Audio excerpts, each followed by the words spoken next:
রাসূল সাল্লাল্লাহু আলাইহি সাল্লাম আমাদেরকে একটি সুসংবাদ দিয়েছেন, হে মানুষ, তোমরা চারটি কাজ যদি করতে পারো তাহলে তোমরা সহি সালামতে জান্নাতে প্রবেশ করতে পারবে, এতে তোমাদের কোনো ঝামেলা পোহাতে হবে না। তার এক নম্বর কাজে বললেন আফসুস সালাম, বেশি বেশি সালামের প্রচলন করো।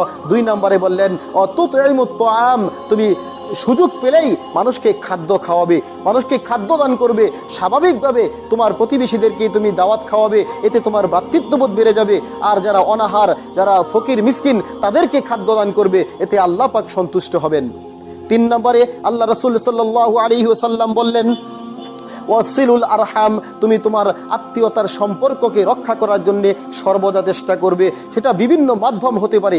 আত্মীয়তা রক্ষার জন্য আপনি কয়েকটা মাধ্যম অবলম্বন করতে পারেন। তাদেরকে অর্থ দিয়ে আপনি আপনার আত্মীয়তার সম্পর্ক টিকিয়ে রাখতে পারেন।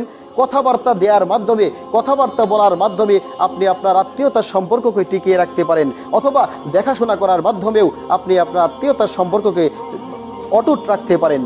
আর চার নম্বরে আল্লাহ রাসূল সাল্লাল্লাহু আলাইহি সাল্লাম বলেন ওয়ান্নাসু নিয়াম, মানুষ যখন ঘুমিয়ে থাকে তখন তোমরা উঠে সালাত আদায় করো, অর্থাৎ তাহাজ্জুদের সালাত আদায় করার অভ্যাস আমাদেরকে গড়তে হবে। এই চারটি কাজ যদি আমরা করতে পারি, আল্লাহর রাসূলের ভাষায় আমরা সহি সালামতে জান্নাতে প্রবেশ করব।